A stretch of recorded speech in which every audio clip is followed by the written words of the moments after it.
Shooters Connection offers products for competition shooters by competition shooters. With over 80 years of combined competition shooting experience, Shooters Connection is staffed by master and grandmaster shooters who live the shooting sports every day. We offer same-day shipping. Shooters Connection also sponsors over 100 of your matches every single year. So when it comes to finding everything you need to compete as a beginner or a seasoned grandmaster, Shooters Connection is the only name you need to know. Online at shootersconnectionstore.com. Timer saying it's going.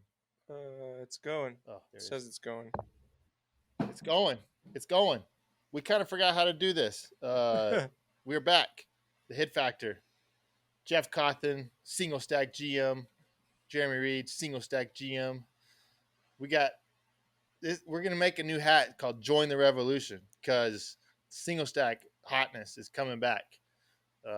Everybody in the Discord is gearing up for single stack, and we're gonna have a match at some point in the year where we're just gonna get as many people, just some random level 2 match, and we're gonna get as many people as possible to sign up for single stack. Yeah, and just turn it into a single stack match. it's gonna be It's awesome. gonna be great. So if you guys have a level 2 match out there that you want us to come to and make it a single stack match, then let us know what match we need to do that at, because we haven't decided where it'll be. And the beatdown of Jeff Cawthon is coming. Dude, it probably will be. Shoot. That'd be awesome, though. All right, Jeff, what's going on with you? It would be awesome, but like, first of all, like, you sound like you're on death's door. Like, Dude, was it too much time spent at the crack house over Thanksgiving? no, I have not been working out there much. Other than I met a contractor out there the other day. No. Dude, I don't know what it is. We just got sick around this town. Like, everybody's freaking sick. I don't know if it's that way all over the really? country, but It is. it is nuts. Everybody's sick. And everybody either has one or a combination of these three: the flu, RSV, and strep. And yeah, they just put in. It sounds like you've been through all I three. probably have. It sounds like you're starting strep. Yeah. Well, I just got over strep, but now it feels like I'm going back into come it. back. Yeah. So I don't know. We're drinking out of necessity tonight for the throat. But it's been rough. I mean, this is like freaking 4 weeks or something. I've been battling sickness, and so is everybody else like I work with and that lives in my house. Yeah. It's been rough. that yeah, it's not fun. RSV's going around all the kids. Anybody that has kids Yeah. around me, like they've had RSV. We didn't go. We were gonna go to my wife's family's for Thanksgiving, and they have a little girl who's like very immunocompromised. Like she has like Yeah. it's cardiac issues, but it's like in her lungs. Yeah. And so like any like RSV could be almost fatal for her. It could be really bad for her. And so both of my kids, like the kind of like 5 days before Thanksgiving, like they basically just got snotty, and like one of them had a low grade fever for about 12 hours. Like, and that was it. But then they were just snotty and coughing for like 10 days. No other symptoms. We're pretty much fine besides that. But so we couldn't go.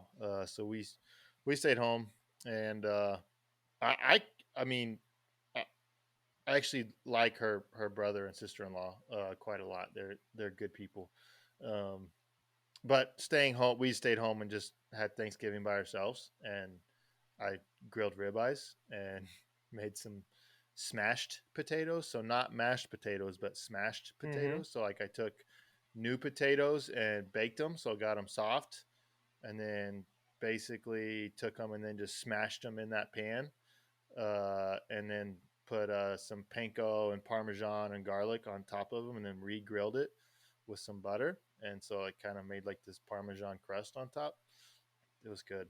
Nice. You really Good stuff. just better than You turkey. went full chef, huh?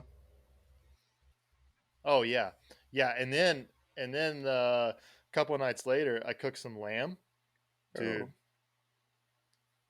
Like Sam's. I don't. Do you have Sam's where you're yeah. at? I don't know if Sam's comes to Oklahoma. Uh, so Sam's has a great meat market. Like I actually, that's almost why I keep a membership there is for their meat market because it's best place, one of the best places to get like briskets. You can get pretty good briskets there, like whole beef tenderloins you can get there and stuff like that. And it's where I got the ribeyes that I cooked for Thanksgiving, and they were excellent. And then they always have like some lamb there, and the rack of lamb is a little bit expensive. You know, it's like the whole like rack, and it. I mean, it looks cool. The presentation would be cool, and you end up like with these lollipops, like basically meat lollipops, Mm-hmm. which are I've had them at a restaurant before, and they're good, but those are a little more expensive. But then there was just like these tiny little T-bones, like they literally just look like miniature like T-bones, uh, and they were only like $10 a pound or something like that. Like they weren't like not crazy expensive. I don't know how is a fly still alive. What in the world's going on here? Had a fly try to crawl up my nose. Uh, Sorry, I digress. But so I grilled that. I grilled the lamb and made a chimichurri sauce for it, and dude, it was so good. Like it was. Uh, I was like, if I was at a restaurant and like I had paid like $70 or $80 for that meal, I would not have been. Dead fly won't leave me alone. I would not have been sad if I had paid like that much for that meal. Yeah. It was good. Nice. So It sounds good, dude. people should try some lamb if they don't. Yeah, Mm. it was excellent. So how was your Thanksgiving? Were you guys all sick for Thanksgiving? No, no, I was kind of coming out of having strep. But yeah, we were all Hmm. pretty healthy there for a minute, and then it went downhill. And I shaved somewhere in there too. We did No Shave November at work, which I had already not shaved for a couple months, and then we did No Shave November, and it was looking pretty homely. And then we did all mustaches one day at work, so that was pretty fun. And then I shaved. And now you're all baby faced. Yeah, I don't know that I've seen you this clean shaven. Like, have you been this clean shaven in the last couple years? I don't know, maybe once. He looks like a baby. Yeah, it really shows all my Like, chins. yeah, it's. I think you should grow something back. I agree, and that's kind of You how need a like little hair that to was cover kind of that the consensus part of the face. with everybody. Like we all shaved, and we're all like, yeah, I think I'm gonna grow it back. You kind of like you don't like the way your face looks after you shave. It's weird. Unless you just have an Yeah. awesome chin, you know, you shave and you're like, wow, Oh yeah, I know how that is. why do I look so domesticated? My tiny ass chin. Yeah, I can't actually. I can't actually grow facial hair down there other than my mustache. That's about all I got. So I can't. I can barely hide my chin. Like you can like the people on video, like you can kind of see like there's a little bit there, and like what you see there, that's it. That's all it's like. It ain't gonna like right here. Yeah. It ain't the sides of my face. It ain't growing. It ain't. Right. There ain't nothing there. Oh, we had Like I got a couple scraggly whiskers. people from all walks of life participating in the no shave and the shaving, because my boss has not shaved for more than a week in many years. Like I think maybe ever. Oh wow. So Yeah. he like didn't even know he could really grow facial hair. He's like 50 something, and Oh wow. yeah. So he went 30 days and saw what he could grow. And then we had another kid that was pretty young, but he hadn't shaved. Like he hadn't seen his face in 5 years. And at the end of it, he shaved. Oh wow. Yeah. Holy crap! So it was pretty fun. I bet that was pretty wild. Yeah, it was pretty fun. We had a good time. So, like, is the rule of no shave November like you can't like trim your hair or nothing? I mean, I don't know what the official rules are. We said you could keep it off your neck and you could trim your cheeks and you could keep the mustache out of your mouth. That's all you were allowed to do. Oh, okay, Yeah, interesting. it was a good time. Yeah, sounds like it. Sounds stimulating. So, okay, uh, Jeff's not dead yet. Yeah. The crack house is still kicking. He's got some sort of contractor or something out there. Yeah. Mhm. And the world shoot just happened. Yeah. Finally, it is 2022. It was supposed to happen in 2020, and finally, it has happened. Uh, and I'll say, and I think there's a lot of people that will agree with this. This world shoot, like, there were a lot of good shooters there, but this world shoot has a little bit of an asterisk next to it because it was so like it didn't have all the greatest it didn't have all the best shooters. I don't think there. The fields weren't as deep as they might have normally been. Right. But it sounds like the match, everything that I heard, the match went off fairly well as far as like it was good. I didn't hear too many complaints. Um, it looked like everybody. The pictures I saw, lots. I knew lots of people that were there. Uh, my buddy from Switzerland was the only Swiss shooter there. Like he was the only. Like he was representing the country himself. He was the only one that went. Wow. So shout out to Manuel for that. And he shot pretty well. He was shooting production, and let's see, where did he end up? I was actually pretty surprised. Not surprised, but happy with where he finished. I met him at the World Shoot in France 5 years ago, which is crazy. I still have his jersey. Let's see. Where'd he go? I passed him. Anyway, I'll find him here in a second. But yeah, it sounded like it was good. I saw lots of pictures of people like petting baby tigers and riding on elephants, and it looked like some people went to like a fight over there, like a professional fight, which to me seems like it could be pretty awesome. Like as far as just I don't know, who knows I don't know what you're gonna run into if you're going to a fight out there, but be kind of cool.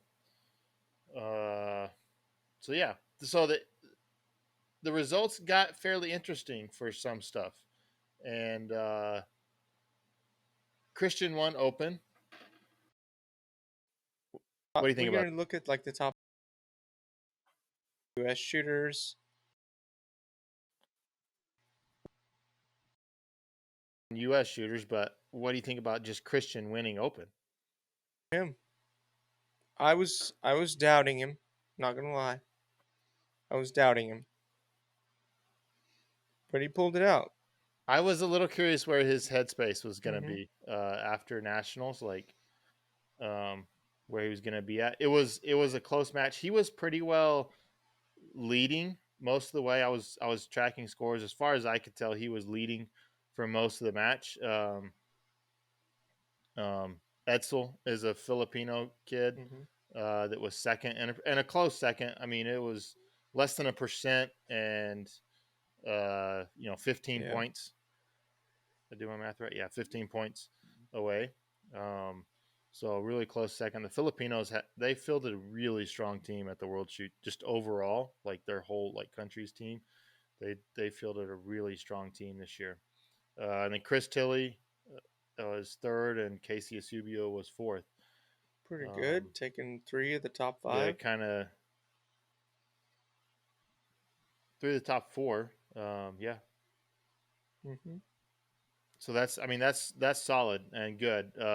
Kind of the big surprise to me was Jorge Ballesteros, who was the 2017 um, World Shoot Champion and Open, was like 16th at 91.6%. And so Mm-hmm. he was way far down, and I was really kind of curious to see like how he and Christian would Mm-hmm. stack up, and I just based off of the World Shoot in France was 5 years ago, like that's a Mm-hmm. long time, and so who knows what's going on with Jorge's life, like is he training like he used to? Did he win a World Shoot, and so he's like, I don't need to kill myself to try to win another one. Maybe had kids like I did between the last World Shoot and now. There's no telling, Yeah. but so he was not at his. I don't think he was at the same level that he was the 2017 World Shoot, um, which was too bad. I would have liked to have seen that, but it looks like it was still a heck of a match between Christian and the other American guys and Edsel, Yeah. that Filipino Yeah. kid. Looks like it's good close. Uh, but good on Christian. He's got a World Shoot title. Young. I mean, that's young to get a World Shoot. I think Eric was younger, but Christian's quite young to get one. So good for him. Congrats, Christian. Classic. Yeah, congrats to you, buddy. Congrats to my buddy Eddie of EMG Customs, because now he has like his gun now has won a World Shoot. Somebody's won a World Shoot with his guns. Like his gun was first and third and like I think fifth. Like I think there were like 4 in the top 20 or 5 in the top 20. I can't remember at USPSA Open Nationals this year. So his guns are kind of killing Yeah. it. So good for him. Sorry, my dog was making weird noises outside. He might be fighting with coyotes. I don't know. It's every once in a while. Hopefully, it's not a skunk. Every once in a while, skunks get up here. And that ain't no fun. Classic single stack. We call it single stack. They call it classic. There was not a single gringo American shooting Really? classic at this match. There was Nope, even an not a American single one. shooting a revolver. There was. I did not see that. But no, there was not an American shooting classic. The guy who won, Jufro, again, Filipino. He's really good. He was, if I remember correctly, he was third at the 2017 World Shoot. He was crazy fast. I mean, he was faster than all of us by quite a bit. He just he had a lot of penalties at France, and I didn't look to see what his he shot really clean. Actually, he only had 2 mics, and that was a tough looking match. He only had 2 mics for the whole match, so he apparently shot a much cleaner match. I don't know. I think that Alfredo Catalan is in third in classic. I'm pretty sure he's. Well, I don't. I'm not going to try to say. I recognize that name, and I think Filipino, but I don't know. I know Leonard Lopez is a Filipino shooter who's really good. He had come over to the States a couple of times, like in like 2019. I know he was here for Magnus Cup when that was over here. So he had a good match, finished 4th. So there were good shooters in classic for sure. But not no Americans, which is just sad. It is. Production. Prod. Any guesses on who won that? Oh, Big surprise. Eric Groffel. Groffel? Is that Eric how you say Groffel. that? Groffel? Groff. Yeah, that's how you say it. Notice how Jeremy's the one reading all Good the old names. Eric Groffel. Yeah. Jeff wanted to call Jorge George, No, and he actually no. made me go ask my wife. Um, he said he's like I pronounced the name, and Jeff was looking for the name. He's like, "What name are you talking about?" And I had to tell Jeff what position Right. he was in for Jeff to be able to find it, because Jorge Ballesteros did not look like Jeff thought it was No, supposed to the look last name on I the could figure page. out, but he was saying Jorge, and I was like, that fucking says George. I don't know what he's talking about. And so he made me go ask my wife, who speaks Spanish, that I was pronouncing that correctly. And I was, which is good. But Eric Graffel uh, won production. No surprise there. He won by a comfortable 5%. And I feel quite certain he was managing that 5%, that he wasn't going to take any risk over and above to beat that. The top American in production was Mason at 91.6%. He was in 6th place. Casey Reid looks like he had a pretty good match. He was 11th at 88.6%. And then who was the 3rd place? I'm trying to remember who all. Matthew Nash was also on the. He was 39th in production. Who was the other one? I'm trying to remember who else shot production for the U.S. And I don't remember who else was on the team, but Luigi? no, Luigi was shooting one of the production Oh, optics.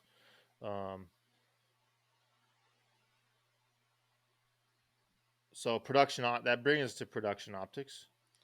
Product. Your boy, yes. I am excited about this. Jeff, who won production optics? Oh, it's JJ. Look at that.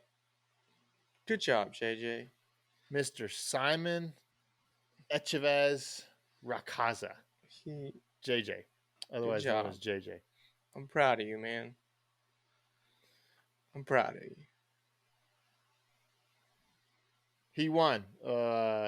And it was just a little weird that he was signed up for open the whole time and then switched to production optics. So I don't know when that switch changed or what happened with that, but he won. He had been 3rd at 3 world shoots in a row. I mean, I'm sorry, not 3rd. He had been 2nd. I did not mean to say 3rd. I'm not trying to slight JJ. He had been 2nd at 3 world shoots in a row. Unofficial first, though. And so he finally got. Right. I probably somewhere in there. Probably, maybe. I don't know. But he finally won one, so I am happy for him that he won one. Sure. Juanchik was the 2nd American at 9th place, 87%. Luigi was 14th place, nice, at 86%. I think as a team, I think they were 2nd. I'd have to go look on. I know Juanchik posted it. I think they got silver. I think silver. We won. Obviously, we won gold as a team in open. We did not have a team in classic production. Hey, I know we didn't win. Can you pronounce the guys in 4th, 5th, 6th, and 7th place, please? Of production optics? Yeah. Of course, yours has been a little off from mine, so it might not be the same guys. 4th place, Chanakit. Yeah. Kula Nansiri. Mm-hmm. Kula Nansiri. Oh, that's right. Kula Nansiri. 5th place. Oh, 5th place.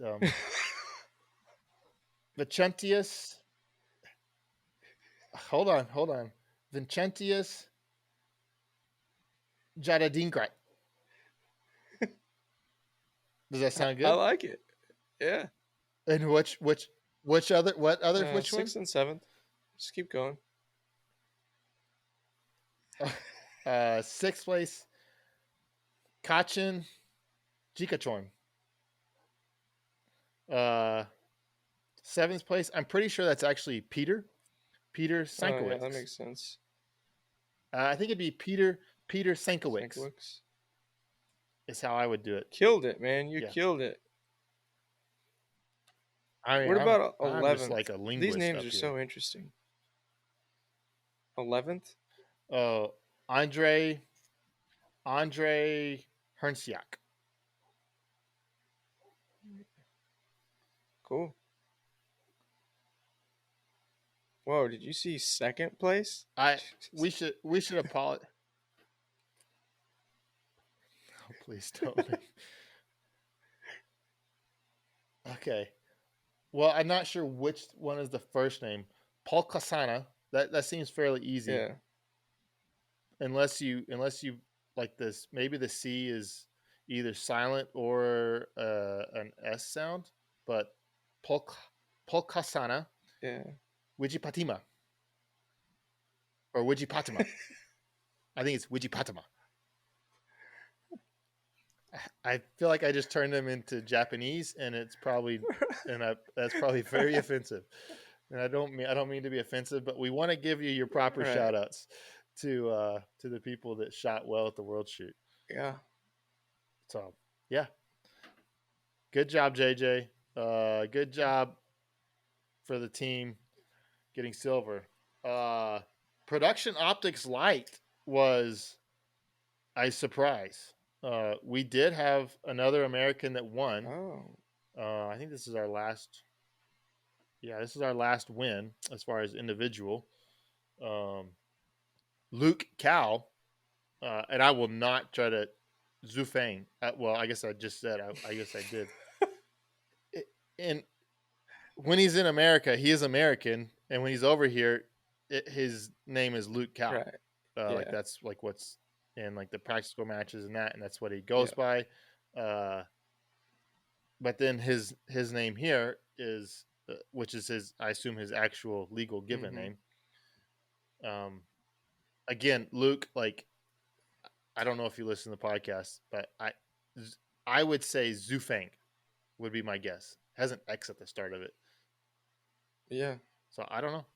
I need to ask him. We shot with him at, if I had thought about it, I would have asked him at Area 3, because wasn't he on our squad at Area 3? He was. Pretty sure he was.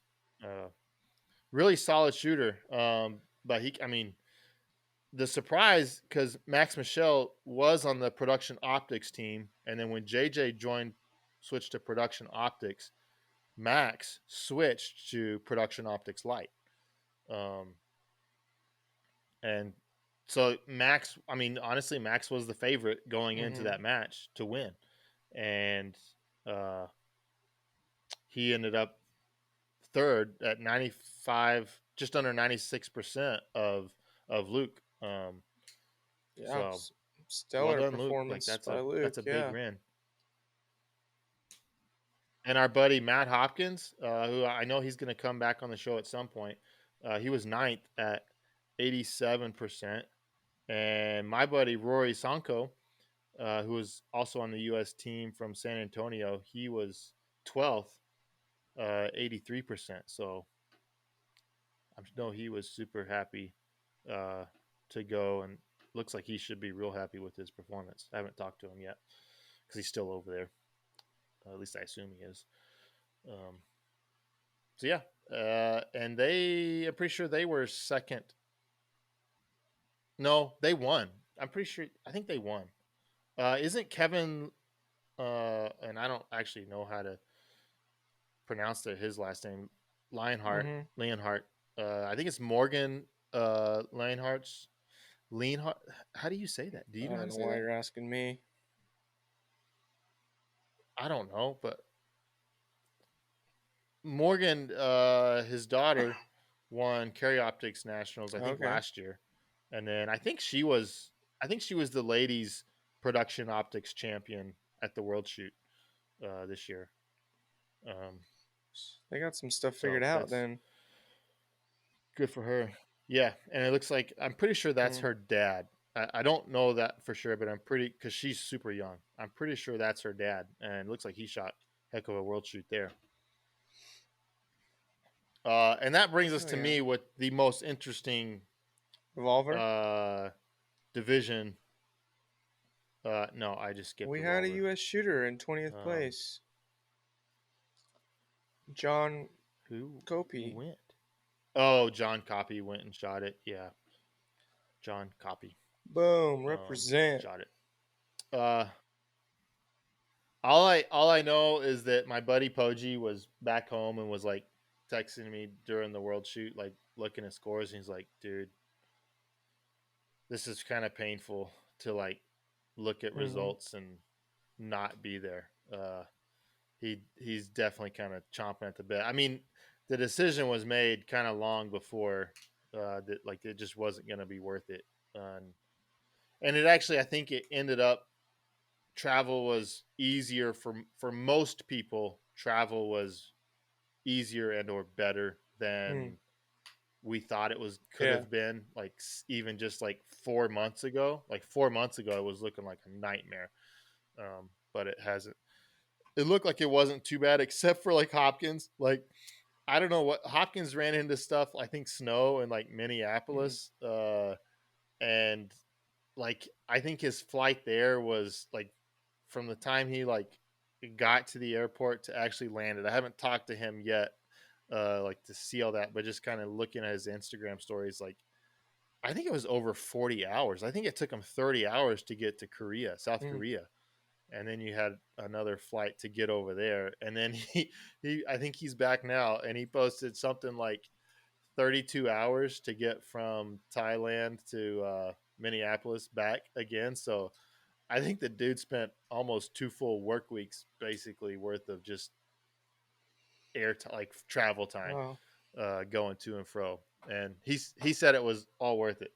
Uh, so that's good. But yeah, there were also some like people, like I guess like the day after the closing ceremonies and stuff, everybody's trying to leave with guns, right? And apparently it kind of clogged things up, and I think some people missed some flights on the way out, and that would be painful. But it's all that to say, yeah, revolver. A guy won. Poji wasn't there, so I kind of like, yeah, you won, only because certain people weren't there. That's kind of how I feel about that one. But Poji was glad that the guy won. Poji said he was a good shooter. That's so. I shouldn't talk crap on the guy, but Poji said he's good, and Poji was glad that he was the guy that won out of who was there. So that's good. But standard, I look. Nils had probably the greatest season we've ever seen as an American shooter. You know what Latham did years and years and years ago. It's really hard to compare, because less divisions and not as deep of a talent pool. Like I'm not saying the top wasn't as deep or deeper than it is now, when Latham was younger, but just as far as just sheer numbers, like the talent pool was not as deep, back then. As far as I know, that's factual. So Niels had, we'll just say, one of the best, if not the best, but one of the best seasons, um, as an American shooter, and really was just crazy dominant this year. And he goes to the world shoot and he shoots major. He was shooting his 2011, and a gun that he is that's most of his career has been shooting that gun. I'm pretty sure it was probably the same gun that he won the world shoot in 2014 with, and he got beat, like just flat out just got beat, by two kids from the Philippines. Khalil Vire won, and just, I mean, really really impressive performance, and then Raleigh Texon was second, and both of those kids are super young. They're juniors for IPSC, which IPSC juniors goes up to 21. It's not 18, for them, so they go up to 21 to juniors. I don't know exactly how old they are. Somebody else can probably tell us, but you know, I I'm sure I'll get a chance to talk to Nils at some point. I don't know if those guys just flat beat Nils, if he was just, or if he just didn't, just had a bad match, bad week, bad whatever. But uh, yeah, they were. Vire was like 25 seconds faster than Nils, and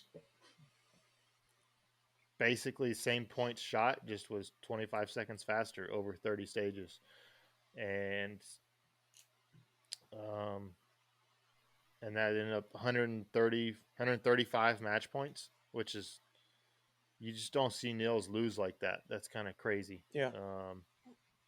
Blake Miguez was the second American in fifth place. Uh, I was a little bit surprised to see Gaston um, from Argentina, I believe. Uh, he's the guy that shoots minor. Actually, somebody is in sixth place shooting minor. Um, but Gaston won the Pan American match that was in Florida Mm-hmm. earlier and beat some good shooters there. So I was a little surprised to see him finish down at 82%. Gorka Ibanez was the third American. Oh no, sorry, Tim Yackley was third American at 81, and then Gorka was right behind. Tim Yackley was 13th place. Gorka was 14th place. Both at 81%. They were actually only like a point apart. Um, and again, I'm pretty sure Americans took silver in that. Uh, so this was, typically in years past, like the U.S. pretty much dominates the world shoots. Like you always kind of had Eric Graffel kind of won whatever division he shot in, and then a lot of the other divisions, Americans were winning. Um, and this year, I mean, we had three winners, if I'm remembering. Yeah, we had Christian, JJ, and Luke. Yeah, so we had three winners, but I think only one male team won gold, and I just don't like. I don't have the team results in front of me. Like I don't actually know where the actual team results are, so I'm just going off of what I remember seeing. And I'm not trying to not talk about girls because I know that some of the ladies teams won gold. I just don't. Um, I don't know which ones, and so that's. I'm not trying to not talk about them. I just don't have that info in front of me. So sorry, girls. But so yeah, but the Philippines won a lot of the team medals in a lot of those divisions, Mm-hmm. and so their shooting is really strong. They get a lot of support. Like I don't necessarily know like financially how much support they're getting from their national organization stuff, but shooting is their national sport there. Like US IPSC is their national sport, which is kind of crazy, and so it is big in the Philippines. And I think you do see a little bit in the team results for this. I know we had a question on this for the podcast, um, as far as how how USPSA supports the teams, and all that whatnot. Um, and some people are, at least that I've seen, at least like in the Discord, like some people are kind of upset that, hey, we didn't. Doesn't look like we sent all of our best shooters. Like we could have filled out some better teams than maybe we did, and that's not a. I'm not trying to slight anybody, but there were better shooters that were at home than what were there. Some of that is just some people don't have interest in qualifying for a team. Like they just don't go through that process. So that's part of it. Um, but then also like USPSA in 2017, if you were a member of a men's team, um, and I think I don't know if Revolver got it or not. I think in the end they did. But if you were a part of a men's team, um, you got your slot paid for.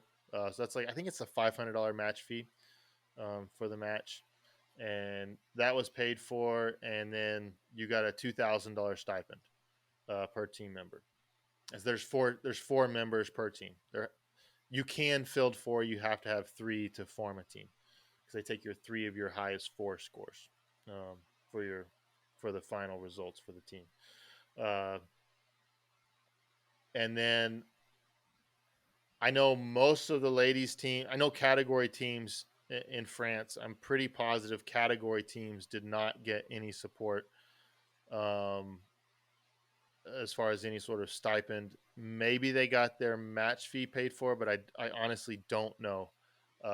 Like that is I don't know, and I want to say one of the like they gave one of the ladies teams a stipend, and that was known. I think that was known going into it.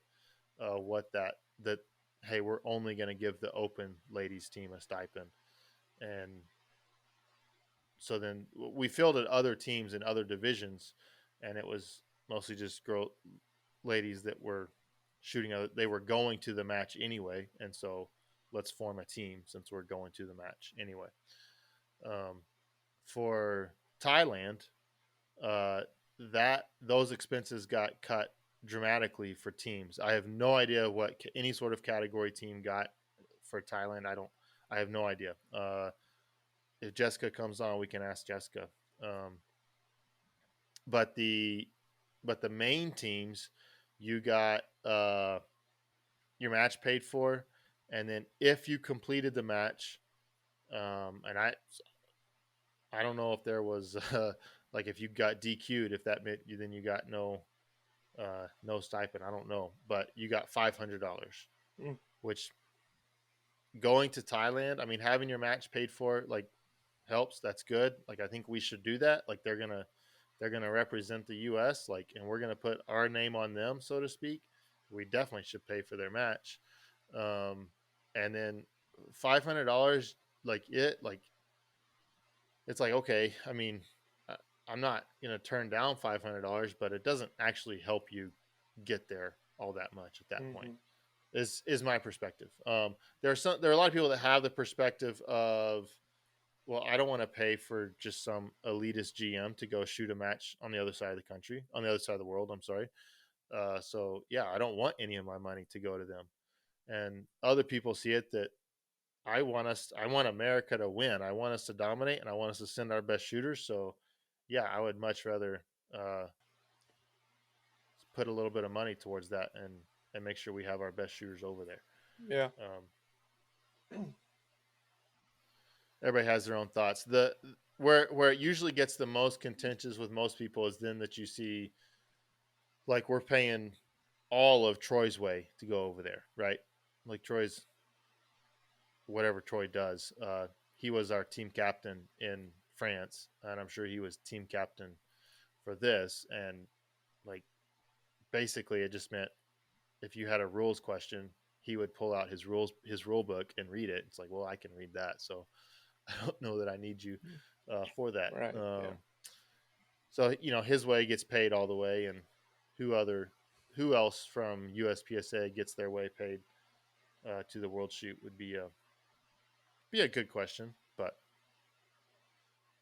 I don't know. You think we should pay for people to go shoot the World Shoot if they're on the team?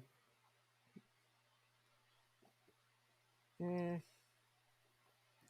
mean, I think it would be cool if they did.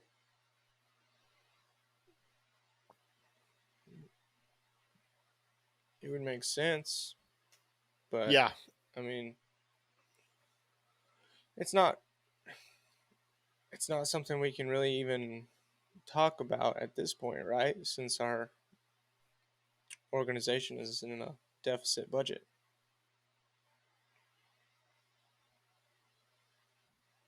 Yeah, I mean, like, yeah, that brings up a really good point. Is if we are that far in the hole, like, then do we have money to do that?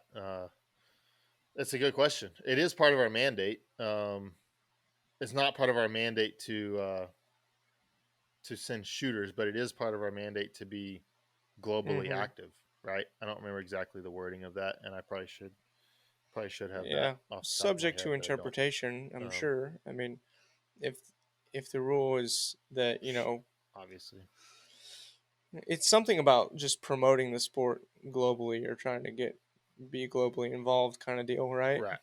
I mean, one could definitely argue Yeah, that just sending USPSA staff meets that requirement. So, but yeah, if we yeah, don't have the money to run normal operations, then we definitely don't have the money to do that.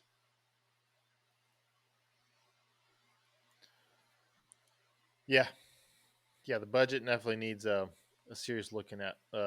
Practical. If you guys haven't looked at Practical Shooting Insights, he posted some really interesting graphs as far as Yeah, the spending of the it was org, interesting. and like the just drastic and gross spike in spending in, It's like was it no, it was like 2016, yeah, it was like 27, 2015 or something. It was just like it went 2015? parabolic. It was nuts. It was like they like tripled their spending over like the previous 5 years in 1 year, like it, and it has just stayed up there. Yeah. Um, Mhm. it's kind of crazy, uh, how much that spiked, and that to me was like, okay, how are we doing the Yeah. sport before that, Well, it was like and then why did it this from you know 2010 or a little before 2010 till about 2017, the expenses and revenue were just like in a steady decline. Like they were just going down. But then when you hit like yeah 2015, the expenses like goes through the roof. I don't know what happened in 2015, but yeah, there's some interesting stuff there if you want pretty sure that was when Foley took to. office. That was about the time Foley took office. um I'm pretty sure that's it was about that time. Yeah, it would have been a little bit after that Because I think, because I started in 2016 and Foley was running for president in 2016. okay, But yeah, there's some yeah, interesting it's stuff there crazy. to look at, subject to interpretation. Yeah, yeah, people need to go check that out. um so yeah, the world shoot's done. Really cool experience, for the people that got to go there. I was definitely, I mean, I was happy not to deal with flying to Thailand and stuff. Like, I literally would have been flying out Thanksgiving Day Yeah, if I had gone, and I was glad not to be dealing with that. But definitely, like, the world shoot's just different, man. Like it's, I don't know, it's just different. Uh, IPSC people just view it differently. Um, like the lot of, and the way that, the best way that I know how to put it is, almost virtually almost all the rest of the world does not have anywhere near the access to shooting, to guns, to ammo, to all that we do in the hmm U.S. Like it's like they just don't have it, and they don't have the history of it that we do. And so, like, we just have so many more people with so much more opportunity to shoot and train than the rest of the world, except for maybe the Philippines. And I don't know exactly what it looks like in the Philippines, but for most other people, like, it's a money thing. Like, if you're gonna shoot, like, you have to have a lot of money, and it's not cheap here in the U.S.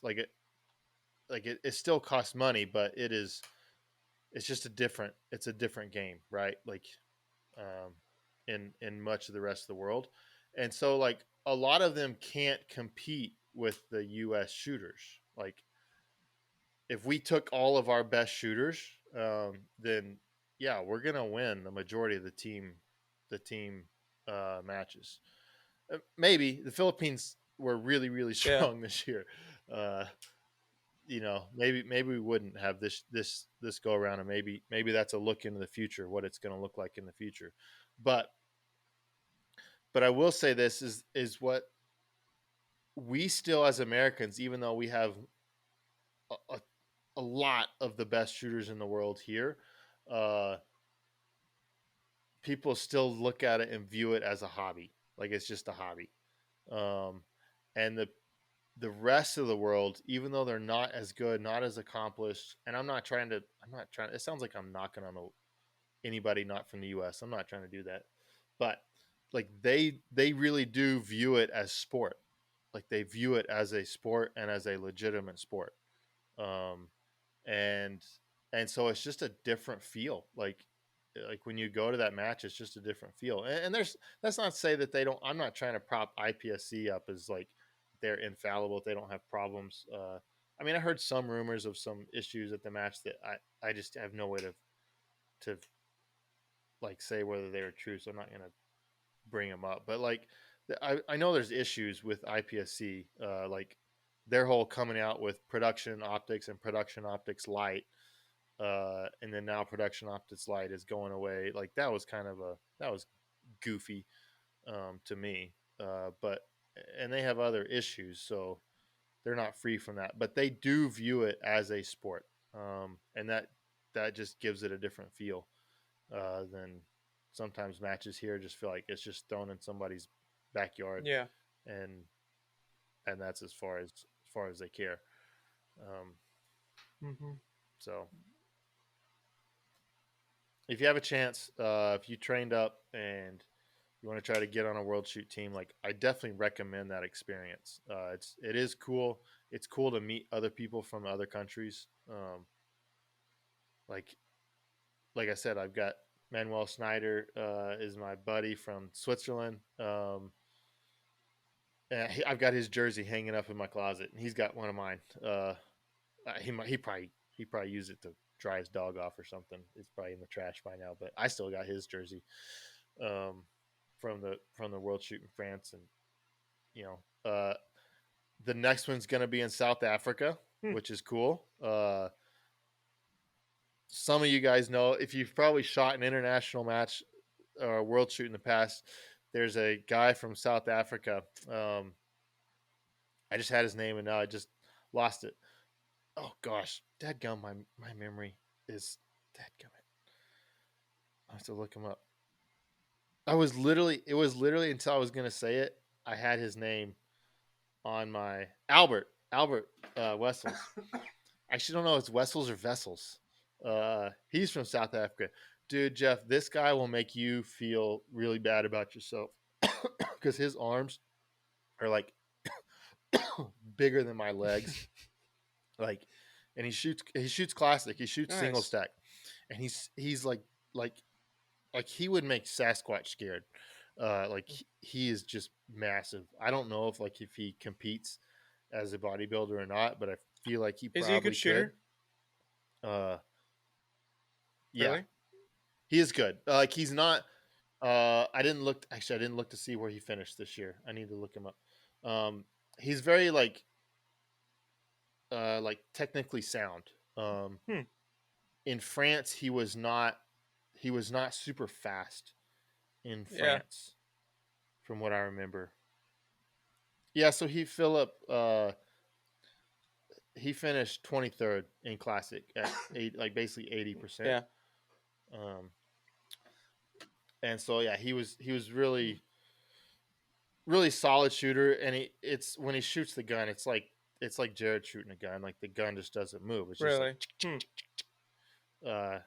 Yeah, and it's like you need to be going. You should just need to go faster because he's shooting minor. Yeah, I was, and that's what I would tell him. That's what I was. I kind of mentioned in the Discord earlier this week. I don't know if you saw it, but I was kind of talking about people that do a lot of like bodybuilding style training, which is hypertrophy training, and wondering the effects of that on fine motor skills. Because in hypertrophy training, like the goal is failure or close to failure, and like trapping lactic acid in your muscles for extended period of times, right? It's like you're doing sets for like extended sets, so 45 seconds to a minute long sets of time under tension, flooding the muscle with lactic acid. And I kind of have this theory that it impedes fine motor skills.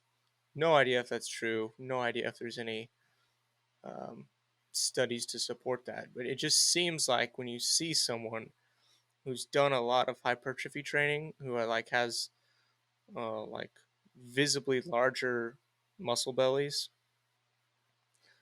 that their coordination lacks. I don't know. It's just kind of a hypothesis, or so I was just curious how he stacked up, since you said he was well built.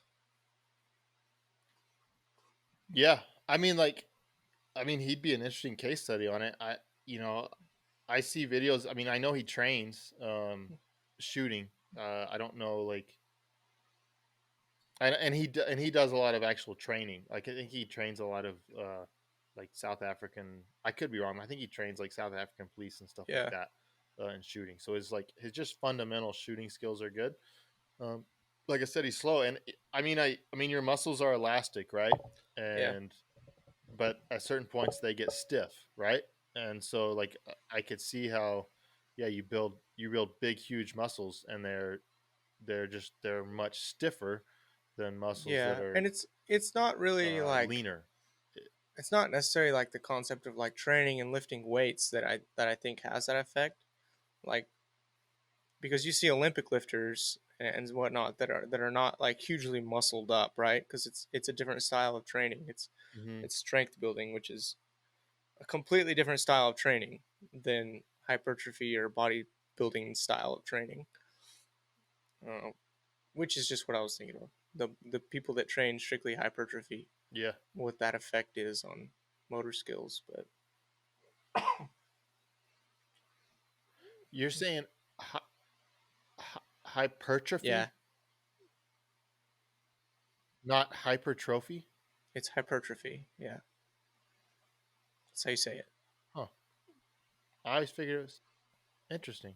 I would have done hypertrophy, like Hey, hypertrophic. you can keep saying that. That's fine.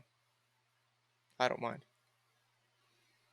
I, oh, I'm sure I'm wrong. Like, I'm not trying to argue that I'm right. Like, I I was know. just I, I always just read it as Oh hypertrophy. yeah, yeah. Generally, people pronounce it hypertrophy. That sounds wrong, Hey, but wait, you're smarter than I am, so I don't have any problem with hey. that. What we know, my pronunciation skills are prime. They're excellent. They're excellent. All right, that was the world shoot. Oh, as far as I know people have asked for. I'm pretty sure I've answered this before. Like, how do you get on a team? Like that like, it's not just super out there as far as how do you get on a team, but ha- the qualification process for this world shoot, and it was the same as the 2017 world shoot. Um, there are 4 matches which are qualifiers for the team slots, and they will be that's so I have not seen them announce yet what the team selection policy will be for the 2025 world shoot in South Africa. So, but if they do like they did in the past, okay, so that's all a big if, but if they do it like they did in the past, there will be 4 qualifying matches. It will be the USPSA Nationals in 2023 and 2024, and the IPSC Nationals, US Nationals in 2023 and 2024. And they will take your 3 best scores from those match, add up your percentage. So if you finish at 100%, if you win all 3, then you get 300 points. If you finish at 95% in all 3 of them, then you finish at 285 points. And so that's how, then they take the top 4 highest point earners in each division and award them Hmm. slots to they get a team slot to the world shoot. Um, in the past, there have been 3 automatic slots, and then the president had the option to put whoever they wanted to in the 4th slot. That's how it technically was for the 2017 World Shoot, but Foley ended up just going straight down the point list, as far as I know. He didn't just put anybody else in there; just went point list. So that's how they've done it in the past. I assume that's how they will do it for this one.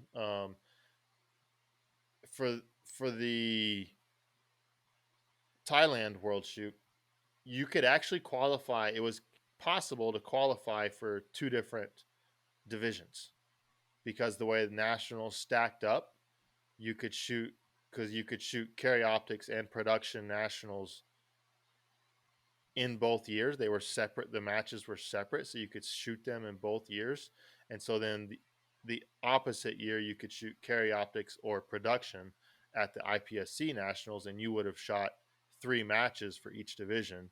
And if you qualified for both teams, then you could decide I want to be in this team. So that's how that has worked in the past. I don't know if they'll do it again. If they do it like that, I want Jeff to try to make the team for the classic team, because I think IPSC fits Jeff really well. I think he would do really well in IPSC. Maybe he'd have to get his guns to IPSC legal, which means he'd probably have to buy some base pads and stuff. So he'd have to spend money, so that might preclude him from wanting to do it. But are you going to all these matches? Are you We'll going to try see. to qualify, or are you going to qualify? I haven't fully decided yet. I have a friend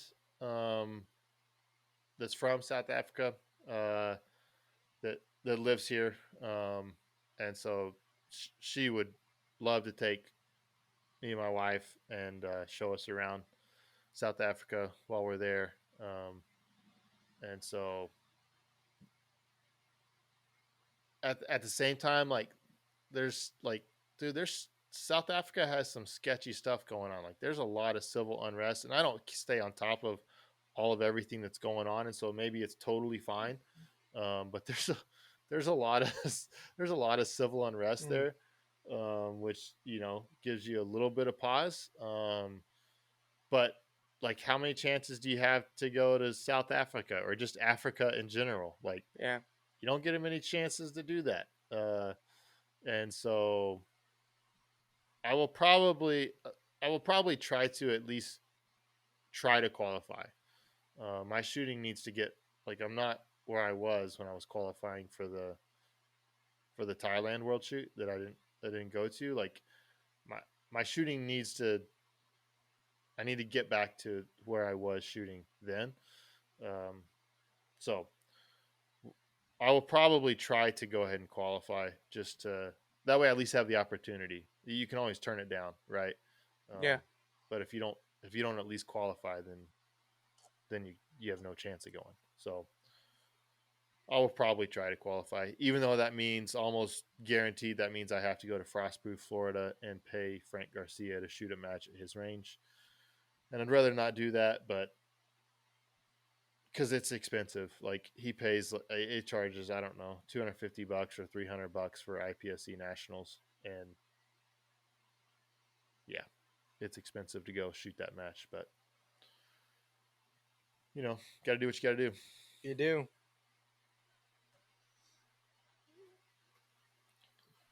All right. Well, Jeff's voice made it, probably because I talk most of the time. Thank you. But he made it barely to the end. I don't know what Jeff. I know he was drinking. I don't know what he was drinking. I got some Kentucky Spirit tonight. I meant to say that earlier. Yeah. And it's delicious. I'm just drinking my. What do you got? No, Screwball? No, it's just my Evan Williams single barrel, and I'm about to finish it. So that's how you know we're done. All right. Thank you guys for listening. Like, comment, and subscribe. Go to Shooters Connection. Jeff didn't say that earlier, but go to Shooters Connection. Use the link at the description, and we get messages all the time on the Discord of people saying that they use the link. So we very much appreciate you guys that do Yeah. that. And otherwise, join the Discord, buy a hat, Hit Factor hat. See, it's a cool hat. If you're on YouTube, you can see it. Oh yeah, we also have It's cool our. hat. I just shipped one to. Go ahead. Sorry. It's international. We're internationally famous. We have product in Australia now. Like we got James Brady is over there repping us in Australia. Thank you, James. I don't know if you go by James or Brady, but Yeah. I don't know. But I am very grateful that you paid a crazy amount of money. Like shipping alone was $30. And like then the exchange rate, I think he ended up paying like $92 like Australian dollars. I don't know what Australia calls their dollar, if it's a dollar or if it's, I don't know what it is. But it's like 92 of them suckers because of the American exchange rate to get $60 over back over to me. So, but like you got guys in Australia repping us. Like if you're in America, you should definitely be repping us. Come on. And we also had our Patreon shout out channel. Billy McScrublord. Oh yeah. Is in there giving shout outs by himself. He's the only one in there. So the last one that he wanted us to shout out, he had drawn with, I don't know how he does it, but he had drawn this mural using things from the keyboard, and it's like a little wizard like casting a spell with a little star wand onto this other little creature that's like laying sideways and unconscious. And he says that the one that's sideways and unconscious is JJ, and the wizard casting the star spell onto him is me. That's how you interpreted that? Yeah. How did you interpret it? Let's hear your interpretation. I have no idea. Like it. I mean, I can sell that. Like see your name and then JJ's at the end in parentheses, and I mean, it kind of looks like you're you don't peeing see on the him. little Like, face and then the little wand and the star at the end of the wand. Well, And yeah, then, I see that, but I don't know how you determine that that's a wizard. Well, yeah, it could be anything, but he's got a wand. He's casting. It's wizard. I guess he could be. What else does that? Yeah, what does that wand look like, Jeff? it looks like a wand with a star on the end. Okay, then maybe you're looking at something. Maybe it looks like he's holding it with his hand. Pulls up differently. Are you trying to imply that is a that penis? Must pull it up. Okay, I'm gonna take a screenshot of this and then I'm gonna send it right back to that because what I'm seeing apparently is not what you're seeing. Because yes, go back to that Patreon shout out, Jeff, and look at that picture of under Billy McScrublord. Is that what you're looking at, or is am I It's got the something same different? thing. You're just perverse. It's a little wizard dude casting a spell. Okay, like I didn't get that out of that, but again, like I'm not tech why don't savvy, you just so ask Billy to clarify, describe in detail what this mural is? I think you got it. I think you nailed Whatever. it. Billy's gonna want something different for the next one. So anyway, Billy says this is free Billy advertising. says he's getting lonely in the Discord shout out channel. Yeah, we need some more people on the Patreon shout out. Anyway, he posted that in there when, right after we released the episode where we were really dogging on JJ. So it was a bit more relevant at the time. Still funny though. Yeah. Anyway. Yeah, it is. It'll always be funny. So thanks for listening. We'll be back. Send us more questions, and we actually will hopefully be answering several questions. Hopefully have some guests coming up. I want to get, we need to shout out Potato. I should have done this earlier. I meant to do this earlier. Potato for hire. I don't actually know his real name, but Potato. He ran a half marathon this weekend, and I think he almost died because it like rained the whole time. It was like 40 degrees, and there was ice on the streets. Yeah. And he was trying to beat his wife, and then like pulled a hammy almost, and then his wife caught up to him, and then at the end, I think he pushed her down just so he could make sure he won. That's kind of what I got from that story, but yeah. Potato's my training partner because Jeff can't run. Like Jeff's just atrociously slow, and so Potato and I have a challenge of who can have the fastest mile, 5K, and 10K times. By when? And so yeah, Just ever? it's just ongoing. Yeah, it's just ongoing. Like see who can maintain like the fastest time there. Right, I have a little bit of a head start on conditioning on them. So right now, I technically have the times for the three of those. But I had but he's getting back to it, so he'll be catching me soon. I have no doubt. No doubt. Yeah, for sure. Jeff just can't. He wants to get in on it, but he knows he can't hang. Yeah, exactly. Too fluffy. All right. Peace. We're done. Peace.